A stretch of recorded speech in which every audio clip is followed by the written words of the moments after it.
Kamusta po? Nanonood kayo ng The News Listener. Ako po si Angelo at panoorin natin tong bakbakan ng mga magigiting na mga senador, Senator Ping Lacson at Senator Rodante Marcoleta. Talagang nag-iinit ngayon na araw na ito. Okay. By the way, this video will be posted on March 11, 2026. Okay. Iha-highlight lang natin yung nangyaring sagutan between them. Okay?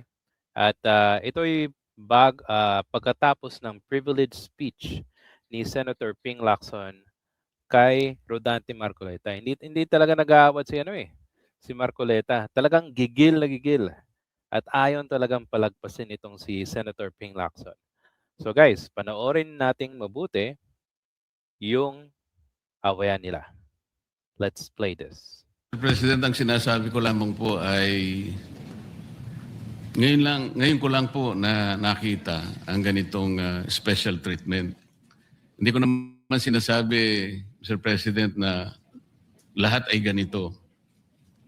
Kasi po yung yung una pa po bago ito, Mr. President, naalala ko, tinapos muna lahat po ng bisita, pati po yung mga galing sa Southeast Asian Games. At kahuli-hulihan nga po, inabot po ako ng alas 8 ng gabi. Yun lamang po. Ngunit gusto ko pong makapagtanong sana sa ating ginagalang na Senador Ping Lacson kung siya po ay papayag. My pleasure, Mr. President. Hindi ko po alam, Mr. President, Your Honor, kung paano ko... sana ko mag-uumpisa sapagkat hindi ako ang subject matter nung aking dineliver na privilege speech kahapon. Kaya kong sagutin at iisa-isahin sa inyo, ngunit ang nangyari, parang ad hominem ang nangyari. Sa akin po, natutukoy lahat ang inyong privilege speech ngayon, samantalang ang inaasahan ko ay sasagutin nyo yung privilege speech kahapon. Kasi kung ganun pong mangyayari, Mr. President, malilihis na naman po tayo sa inaasahan ng ating mga mamamayan. Dito lilitaw ngayon ang nauna pong mga patakarang nakita ko sapagkat kailanman hindi natin makakalimutan at huwag nating kalimutan na talaga pong nilimas po ang kabangbayan. Yun na po yung gusto nating pag-usapan dito. Kung sasagutin ko po ng isa-isa ang ibinibintang po ninyo sa akin, maliliis na naman po ang pinag-uusapan na kailangan na po ng taong bayan na malaman na po ang katotohanan. Sino po ang may pakana? Sino po ang mga mastermind sa nangyaring nakawan sa ating kabangbayan? Ito po ay hindi pangkaraniwang pagnanakawan, Ginoong Pangulo. Yun po ba ang gusto niyong mangyari, Ginoong Ping Lacson? Negative po. Sigurado hindi po yun. Bakit kayo po? Naglilist, sino pa po nagsimula nito? Nung una pong privilege speech ninyo, hindi ko na sinagot kasi ayoko magkagulo. Pero enough is enough. Kahapon, nanonood ako sa aking opisina, gusto kong bumaba, kaya lang malalim na ang gabi at ayoko maabala yung trabaho sa Senado. Kaya nagsabi ako sa ating Senate President at ito'y na-manifest niya kahapon, narinig ko, na I was told na sasagot ako ngayong araw na ito. Wala pong gustong maglihis sa usaping flood control. Ako nga po, very passionate po ako dyan, mulat sa pool. Wala po kayo rito. Ako po'y talagang lumalaban sa korupsyon. Pagdating sa national budget, pagdating sa lahat ng usapin, hindi nyo po matatawaran ang aking hangarin, maituwid ang lahat ng katiwalian dito sa ating bansa dahil hindi po tayo muusad. Pero enough is enough. Patuloy po kayo sa pag-atake sa akin. Balikan nyo po, res ipsa loquitur. Andyan po lahat eh. Wala po ako inimbento. Salita nyo po lahat yan eh. Sabi nyo, iniinsulto ko kayo. Sagutin nyo po. Totoo po ba o hindi yung ating napanood sa mga video? Totoo po ba o hindi yung aking mga binanggit? Tapos na po kayo. Tapos na po. Kasi po ganito I suggest that the two gentlemen address the chair instead of addressing each other. Sorry, Mr. President. Pagpaumanhin po ninyo, Ginoong Pangulo, ngunit nakakalimutan po ng ating Senator Ping Lacson na siya po ang nagumpisa sa ngayon lang. Ako raw po ay defensor ni Vizcaya. Palagi niyang ipinipilit yun. Hindi niya makalimutan ang sinabi ko na nung ako po ay nasa Blue Ribbon Committee, tungkulin ko po kasi na ipaglaban ang sino man, witness man siya, resource person, siya po ang kauna-unahan na nag-apply ng Witness Protection Program. Sa aking palagay po, nung panahon na yon, ay kakailanganin namin siya sapagkat mga pangalang malalaki ang dapat na makuha natin. Hindi naman siya, ang ibig ko sabihin, si Vizcaya po ang mismong nagbigay po ng kanyang kagustuhan. Nung una po, Mr. President, ayaw ko ang maniwala sa kanya. Kaya sinabi ko sa kanya, gumawa ka ng sulat, kahit sulat kamay, para sa ganun, walang masabi ang iba na parang ako pang nag-initiate sa'yo dahil hindi kita kakilala. Kailangan malaman muna natin kung ano ang laman ng iyong testimony. At kailangan ma-determine natin kung talagang meron kang may kukontribute ng mga pangalan. Kasi importante na lumitaw ang mga pangalan ng mga taong talagang utak ng pagnanakaw na ito. Yun po ang pinag-umpisahan nun eh. Dahil mabigat ang kanyang gagawin, Mr. President, nakita ko sa kanyang kagustuhan na siya sumailalim sa Witness Protection Program. Kinilala ko naman yun, Mr. President. Malalagay nga sa alanganin ng buhay niya. Yun po naman yung nakalagay sa batas. Bakit ngayon akusahan ako na ako pa ang nagdidepensa sa kanya? Nandun naman po sa batas eh. Kaya nga po nang ipilit po ng ating DOJ Secretary na pinipilit niya magkaroon ng restitution, sinabi ko huwag mong gagawin yan. Wala naman sa batas yan eh. Ipipilit ninyo sa pamagitan ng memorandum ninyo na kahit wala sa batas para siya maging katanggap-tanggap na witness protection program witness, eh gagawin yung mag-restitute siya. Wala po sa batas yun, Mr. President. Yun po yung nilalaban ko. Kung napagkamalan niya na dinidepensahan ko, hindi po pwedeng ganon, Mr. President. So ngayon, hanggang ngayon, pati ba naman ng asawa ko na independent director, kakalantariin pa rito. Saan ba natin pag-uumpisa ng pag-uusap na ito? Pagkatapos, ipipilit na naman ninyo yung Kalayaan Island Group.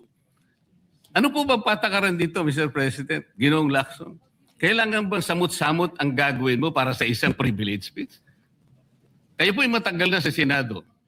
Alam ko po, kabisado nyo yung patakaran dito. Ang isang privilege speech nakatutok lang sa isang subject matter. Pero ang gagawin po ninyong samot-samot ito, at pagkatapos ay mag-uumpisa kayo na parabang ang nilalaman ng privilege speech ninyo eh puro ad hominem. Wala po tayong matatapos dito. Ang hangarin po natin dito ay yung subject matter na pinipilit natin sapagkat ito po ang inihintay ng taong bayan. Kung sasagutin ko po ng isa-isa at ang iba po sinagot ko na, ay lalayo po tayo. Ang akin pong tinatanong sa aking privilege speech kahapon ay bakit parang hindi ninyo pinagbigyan ang ibang mga tao na napakarami nilang dapat sabihin para sa ganun malaman natin ang katotohanan. Kayo po ang nagsabi, Senator Lacson, Mr. President, napupuntahan natin lahat ng lugar na kung saan ang ebidensya. Hindi po ba kayo po'y nagpahayag noon dito sa plenaryo, Mr. President, Senator Lacson, na sinabi nyo na ang presidente ay name drop ni Yusek Bersamin. Hindi ko man lang po nakita yung kanyang katauhan na ipinatawag nyo dito. Samantalang napakalaki ng dapat niyang ipaliwanag sapagkat kayo po ang nagsabi sa pamamagitan ng pagtitiwala ninyo sa ibinigay na testimony ni Yusek Bernardo na niname drop niya ang presidente. 100 billion pesos po pinag-uusapan dito na kung saan ang porsyentong tinanggap nila sang-ayon din sa inyong pagpapahayag ay 8 billion pesos. Nagtataka po kami, ang taong bayan, hindi nyo man lang pinatawag si Yusek Bersamin. Nagtataka din po ako. Alam po ninyo ito. Nakiusap. Nagpresenta si ex-Governor Chavit Singson. At iminungkahi ko po sa inyo at ang sabi niyo, sige po, sa susunod na pagdinig natin, ay iimbitahan natin siya. Sapagkat marami raw siyang gustong ibahagi sa ating pagdinig tungkol sa mga project sa Ilocos. Ngunit hindi po niyo tinawag. Yun po yung pinagtataka. Ito po yung gusto ko sanang sagutin ninyo. Sa akin po, wala nang kwenta kahit na ako'y patutsadahan ninyo na ganito ako, ganito kami, ganyan. Hindi na po mahalaga sa akin yun eh. Ang mahalaga po, Mr. President, ang taong bayan ngayon na naghihintay ng kasagutan sa maraming katanungan nila kung magagawa pa natin na buklatin lahat ang dapat buklatin. Kilalanin kung sino ang dapat kilalanin. Ang gusto ko pa po sana, Mr. President, sana sagutin po ninyo, Senator Lacson. May I respond, Mr. President? May I respond, Mr. President? Yes, please, go ahead. Mr. President, Your Honor, have you read the partial committee report? Ganito po ang nangyari, Mr. No, have you read President. the partial committee report? That is my question, Mr. President. Binasa ko po, ngunit hindi ko po magawan ng paraan kung paano ko po itatrato. Kasi kahit na po ganun ang nangyari, tiningnan ko po eh. Kaya lang, sabi ko sa mga staff ko, nung mag-meeting kami, bakit ka ako wala man lang pirma ito? Ito po yung taliwas po sa inyong ipinahayag kahapon. Sinabi Mr. nyo President, rito, If I may be natanggap allowed, ko, Mr. President. patapusin If I may niyo muna ako para may paliwanag ko kung bakit hindi man lang ako sumagot sa inyo dito sa ibinigay niyong material na ito. Kasi sinabi po ninyo, for one, I have it on record that his office already received a copy of the BRC Partial Committee report as early as February 11, both hard and soft copies, but he has not signed it, even with I dissent remark. It follows that as chairman, I was first to sign before routing the same contrary to his claim that I did not. Kahapon lang po namin nakita ito, Mr. President. Pero hawak ko po dito yung ipinrint namin kopya na nakuha lang namin sa isang link sa PDF document. Kami lang po nag-print noon. Wala pong... Mr. President, we assume that it came from the office of Senator Lacson or probably from the Blue Ribbon Committee. I would not assume otherwise. So sabi ko, kung walang pirma ito, wala man lang covering letter, ano bang gagawin namin dito? Gagawin ba nating banderitas ito? Ganun po ba yung pagbibigay ng isang importanteng dokumento? Kung inaakala po yung importante ito, eh bakit wala naman pong pirma man lang? Sa akin palagay, hindi po ganun ang pagtrato sa amin bilang miyembro ng Blue Ribbon Committee. Dapat man lang sana, kahit na initial nyo lang po at meron siguro kayong instruction doon, anong gagawin namin dito? Now, before Senator Lacson responds, will you answer the question? Did you read it or not? That was the question. Yes, Mr. President. You read it. Okay, Senator Lacson, go ahead. Yes, Mr. President. I mentioned it in my privilege speech. Binigyan po natin ng tigil-tigil isang kopya na may watermark ng kanilang opisina. Una, nagkaroon po tayo ng isang masamang experience na nag-leak yung nauna na committee report. So naisip namin, para matunto natin kung saan opisina manggagaling ang leak, bigyan natin ng tigil-tigil isang kopya. Hindi po talaga pipirmahan yun kasi advance copy po yun eh. Nasabihan po namin ang kanilang mga staff na kapag ready na sila na pumirma at nabasa nila, hudyatan nila kami, ipapadala namin yung physical or yung hard copy. Nandun po yung signature page, nakapirma po ako doon. Hindi ko po pwede ikalat yun nang wala akong pirma kasi ako yung chairman. Hindi niyo po narinig yung aking paliwanag sa aking privilege speech na talagang walang pirma yung aming ikinalat sa bawat miyembro. Dahil yon para lang mapabilis kasi 400 pages po. Alam ko magtatagal mabasa. So para simultaneously, isipin niyo po Mr. President, kung isang kopya lamang yon na aking igagala sa 17 o 20 miyembro ng Blue Ribbon Committee. 1 taon po, baka hindi pa tapos mabasa. So gumawa kami ng nag-devise po kami ng isang pamamaraan para simultaneously, sabay-sabay nila mabasa with the advice to their staff na kapag nabasa na at ready ng pumirma, sabihan kami, dadali namin yung kopya na mayroong signature page at sa kanila pipirma. Katunayan kahapon po si Senator Bam Aquino. Binigyan namin sa kanya yung may signature page at pumirma siya.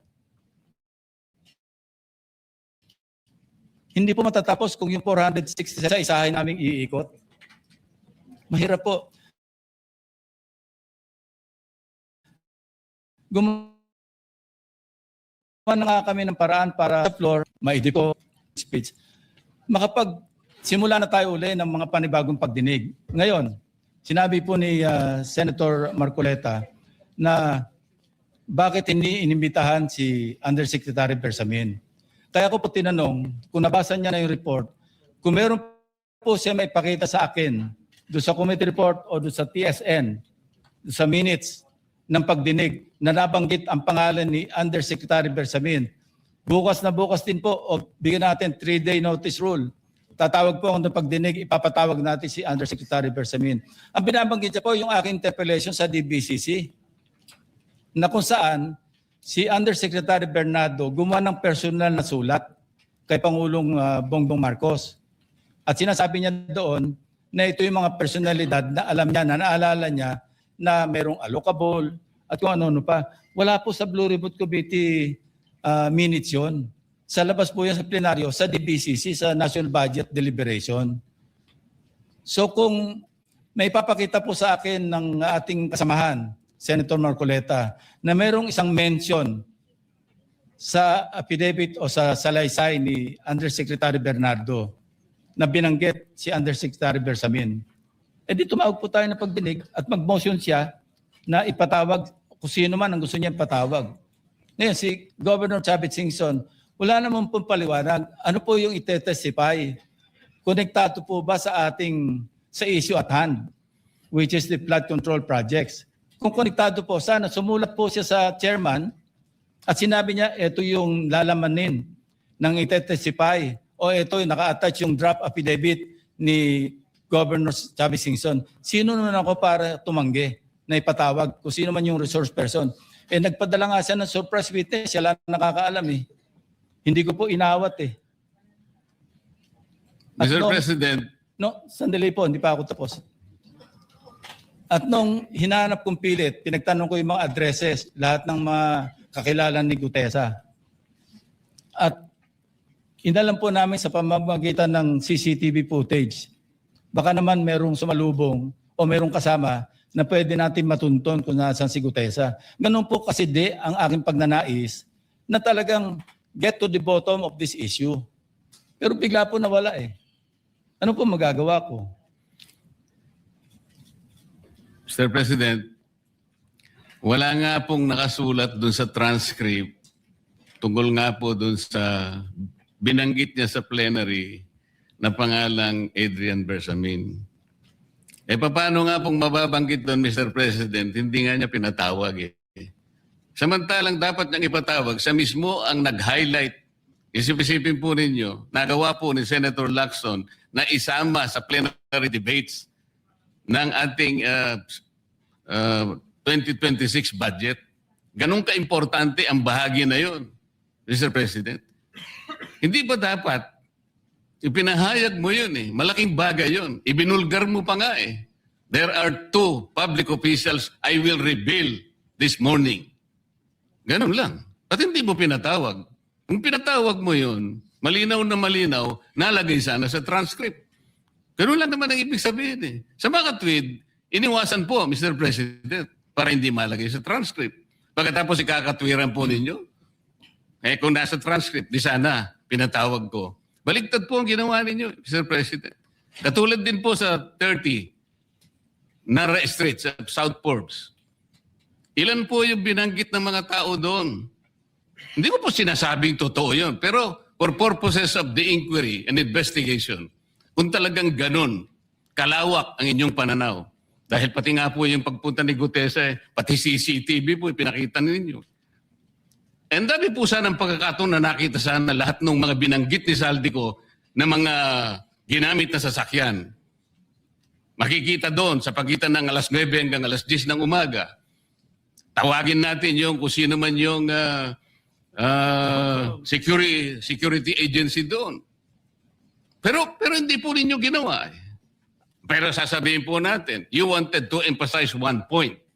Kung nasaan ang ebidensya, ay talagang pupuntahan natin. Kayo po ang inconsistent eh. Pagkatapos ako sasabihin ninyong inconsistent. Ang dami po eh. Nakiusap ako na, sabi nga natin, ang dami pong tumuturo sa pangalan ni Martin Romualdez.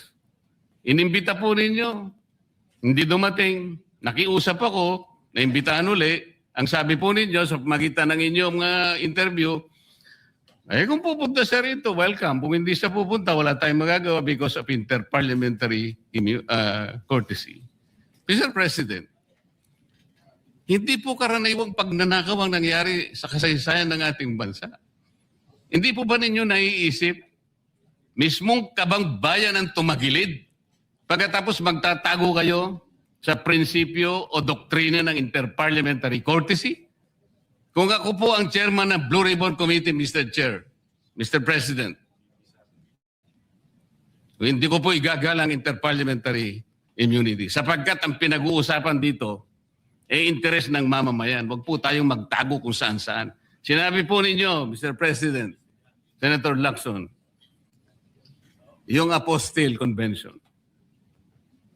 Hindi ba pinahayag po ninyo sa isang pag-i-interview ninyo na kung si Saldico lamang ay makakuha ng isang subscribe statement, kahit sa Zoom lang, ipatatawag namin siya. Bakit hindi po ganun ang ginawa ninyo? Pwede naman siyang mag-Zoom pagkatapos na magkaroon ng apostilled sworn statement. Bakit hindi po ninyo ginawa? Meron naman pong Zoom eh. Natatakot yung tao. Nanganganib ang kanyang buhay. At palagay ko naman, nanganganib nga talaga. Iintay pa po ninyo na humarap sa inyo? Pwede naman ang Zoom eh. Kung talagang gusto nyong tuntunin ang lahat ng mga ebidensya na dapat nating puntahan. Ito po yung pinupunto ng aking privilege speech kahapon. Eh. Hindi ko nga po alam na kapag ako po ang magdi-deliver ng privilege speech, Mr. President, palagi po kayong nawawala. Kasi nga nasa bandang huli na po ako eh. Pero kung talagang gusto nyo lamang, alam nyo naman na sa agenda po natin kung sino po ang tatayo para mag-deliver ng privilege speech. Eh. Ayaw ko pong isipin na sinasadya ninyo. Ngunit narinig naman po ninyo eh. Mr. President, pagkatapos isasama yung Kalayaan Island Group, ano po ba talagang pinag-uusapan natin dito? Yung kapakanan ng bayan, pinipilit po niyong pinagtatanggol ko ang China. Sa March 12 po, Mr. President, Senator Lacson, sana po may panahon kayo sapagkat pinatawag ko sa magitan ng isang resolution at ito po ay alam na ni Senator Erwin. Pinatawag ko po ang NAMRIA, pinatawag ko po ang Philippine Coast Guard, Philippine Navy, ang DFA, pinatawag ko rin po si Justice Carpio at saka yung professor sa UP. At kung sino man po ang interesado, pero once and for all, malaman po natin dito kung sino ang sinungaling, kung sino ang makatsina, kung sino ang nagagaling-galingan at nagpapanggap na expert in international law. Sana po, Senator Lacson, nandun po kayo. Mr. President, may we hear from the chairman of the Foreign Relations Committee because his name was mentioned.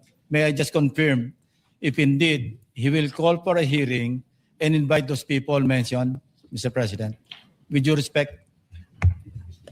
Well, as requested, if you would like to respond, Senator Erwin Tulfo. Thank you, Mr. Chair. This morning, I have received a letter from the Department of Foreign Affairs citing that they cannot attend, including NAMRIA, Mr. Chair, and we have already written to the various chiefs of staff of the members of the Committee on Foreign Affairs. They cited, including NAMRIA, that they cannot attend because of the fact that it is a matter of national security, Mr. President. And I also have a copy that will be sent to your office, Mr. President. The reason given by NAMRIA, the Armed Forces of the Philippines, and the Department of Foreign Affairs, Mr. President. In other words, Mr. President, the gentleman from Pampanga and Tarlac is confirming something that is not confirmed. Mr. President, that is too much of a statement. Kausap ko pa lamang ang chairman at kaming dalawa po nagkakausap at niremind pa nga ako yung mga nakarang araw na March 12, okay ka na. So, ang sabi ko sa kanya, ito po ang dapat nating maimbitahan. Bakit naman po nagkaroon ng issue sa national security ang pagdinig tungkol sa usapin sa West Philippine Sea? Mr. President? Ito na naman po ba ay patakaran para ilihis na naman? Hindi po pag-uusapan dito kung ano-ano mang klaseng teritoryo pag-uusapan dito. Ang pag-uusapan lang natin ay yung masigalot na pinalalaki nila at hindi nila maintindihan na walang kamatay ang West Philippine Sea. Nakalagay po kasi sa Administrative Order number 29 dated 2012, Mr. President.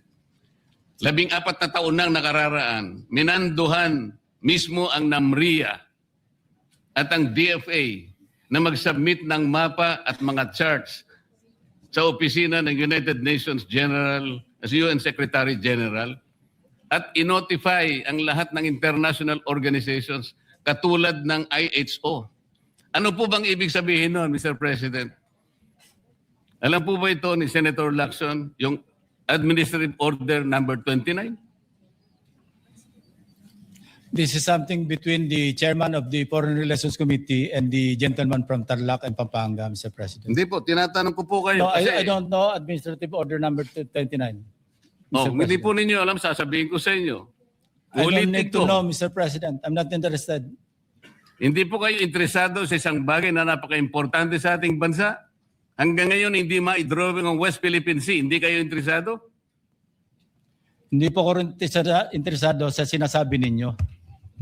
Maring hindi po kayo sinasabi interesado sa Kasi- sinasabi ko. No, this Ngunit is- ang sasabihin ko, interesado ang buong Pilipinas. Sapagkat ito, dito nakasalalay po kung sino nagsasabi ng totoo. So ayaw po ninyong malaman ng totoo, Ginoong Lacson? Kasi po, Mr. President, ang ipapalabas na naman niya, yung China, may karapatan dyan sa lugar na yan. Kaya ayoko na po marinig kasi ilang beses na po natin narinig yan, medyo masakit na sa tenga eh. Alam po Kaya ninyo, sinasabi ko po, ayoko alam na po ninyo, marinig Mr. kung President, nanggagaling sa kanya, Mr. President. si Senator Lacson po ay, ang pagkakaalam ko, isang magaling na investigador. Eh ngayon po pala yung manghuhula na.